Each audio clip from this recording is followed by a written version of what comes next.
Selamat datang di channel Bebas Medo. Semoga Anda semua selalu mendapatkan berkah dan lindungan dari Tuhan Yang Maha Kuasa.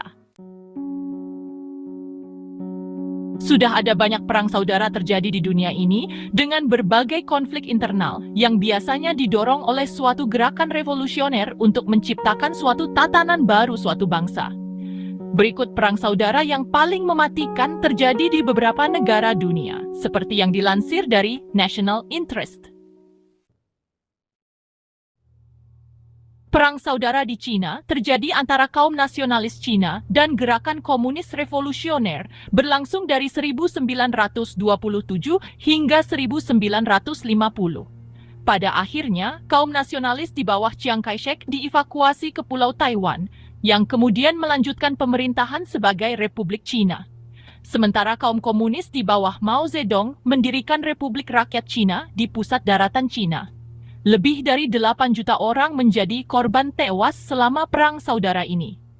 Kebanyakan warga sipil terbunuh karena dampak perang yang meluas, seperti wabah penyakit, kelaparan, dan pembalasan yang dilakukan oleh satu pihak di daerah yang dianggap bersahabat dengan yang lain. Fase awal perang saudara sebagian besar merupakan pemberontakan oleh pasukan komunis melawan pemerintah nasionalis dari Cina. Namun, komunis melakukannya dengan buruk dan hanya lolos dari kehancuran total setelah apa yang disebut Long March ke tempat perlindungan relatif di Provinsi Shaanxi.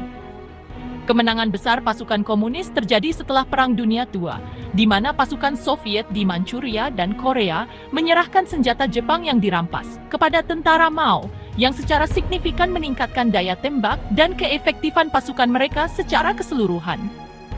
Gelombang kekuatan berbalik dan kaum nasionalis Cina akhirnya diusir dari daratan. Pada akhir Perang Dunia II, Korea telah dibagi menjadi dua negara terpisah, yaitu Selatan yang didukung oleh Amerika Serikat dan Perserikatan Bangsa-Bangsa, dan Utara didukung oleh Cina dan Uni Soviet. Tentara Rakyat Korea Utara di bawah diktator Kim Il-sung melintasi perbatasan internasional pada 25 Juni 1950 dengan tujuan mempersatukan negara. Namun, perang tersebut dipicu oleh intervensi pasukan Amerika, Cina, dan Soviet.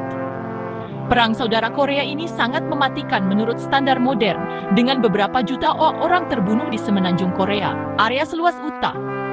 Korban tewas dalam perang diperkirakan 70.000 oleh Republik Korea, 46.000 oleh Amerika Serikat, dan gabungan 1 juta pasukan Korea Utara dan Cina tewas, 600.000 dalam aksi, 400.000 melalui penyakit. Hampir 1 juta orang Korea Selatan tewas selama perang, atau hanya di bawah 5% dari populasi. Korea Utara, yang mengalami pengeboman udara besar-besaran oleh pasukan sekutu, menderita sekitar 1,5 juta orang tewas, 10 hingga 15% dari keseluruhan populasi. Kerugian tersebut melebihi kerugian dalam persentase yang diderita oleh Uni Soviet pada Perang Dunia II. Perang Korea ini secara teknis masih belum berakhir. Perang saudara di Vietnam. Pembagian Vietnam pada tahun 1954 menjadi dua negara membuat upaya penyatuan kembali tidak terhindarkan, terutama ketika satu sisi dijalankan oleh pemimpin pasukan gerilya yang kuat. Kombinasi dari Vietnam Utara yang dipimpin oleh Ho Chi Minh, orang yang telah memaksa Perancis keluar dari negaranya, dan penduduk Vietnam Selatan yang bergolak, yang dipimpin oleh pemerintahan yang korup, membuat kondisi yang matang untuk perang saudara. Sampai tahun 1968 perang tersebut dilancarkan oleh Vietnam Selatan, Amerika Serikat dan sekutu lainnya melawan gerilyawan Viet Cong dan pasukan reguler Vietnam Utara. Serangan Tet pada Januari 1968 menghabiskan Viet Cong sebagai kekuatan militer, dan Vietnam Utara terus berperang hingga menang pada tahun 1975. Pertempuran itu juga membawa dan membuat tidak stabil Laos dan Kamboja. Korban tewas dari perang ini berjumlah 1,5 juta di semua sisi, 300.000 personel di Vietnam Selatan, dan 1,1 juta personel di Vietnam Utara. Selain itu, 58.307 orang Amerika, 5.099 Vietnam Selatan, dan 1.000 personel militer Cina tewas. Hingga 2,5 juta warga sipil tewas dalam Perang Saudara Vietnam, jika dihitung terkait pertempuran di Kamboja dan Laos yang berdekatan. Perang Saudara di Kongo. Perang Saudara Kongo disebut sebagai perang antar negara bagian terluas dalam sejarah Afrika. Ironisnya, perang sebenarnya dimulai ketika Rwanda berusaha untuk memerintah dalam pasukan anti-pemerintah yang beroperasi dari Republik Demokratik Kongo, yang kemudian dikenal sebagai Zaire. Pertempuran itu meluas hingga akhirnya melibatkan 9 negara dan 20 kelompok bersenjata. Dalam pertempuran tersebut, perang tidak hanya untuk mendapatkan kekuasaan teritorial, tetapi juga menguasai sumber daya alam negara yang diperkirakan mencapai 24 triliun dolar AS. Perang Saudara Kongo adalah salah satu perang paling mematikan dalam 100 tahun terakhir, karena telah merenggut nyawa 5,4 juta orang selama 5 tahun. Ini berarti hampir 3.000 kematian dalam sehari. Jumlah yang mengejutkan mengingat kurangnya pertempuran konvensional dan menentukan. Seperti kebanyakan bersaudara dan perang Afrika, yang tewas mayoritas adalah yang terbunuh karena kelaparan, penyakit, dan kekejaman yang dilakukan oleh kelompok bersenjata, termasuk anak-anak. Perang Saudara di Nigeria.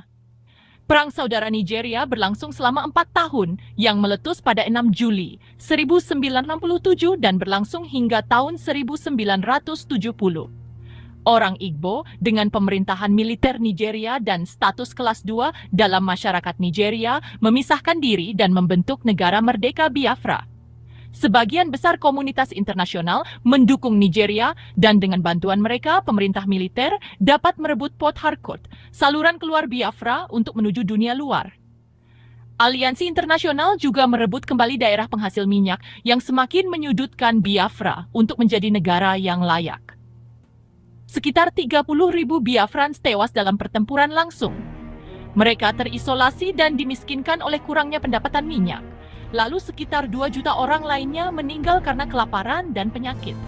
Pada 11 Januari 1970, Biafra dipaksa menyerah dan kembali ke Nigeria. Demikian video kali ini. Bagi yang belum subscribe, silahkan tekan tombolnya, dilanjutkan like, share, dan komen.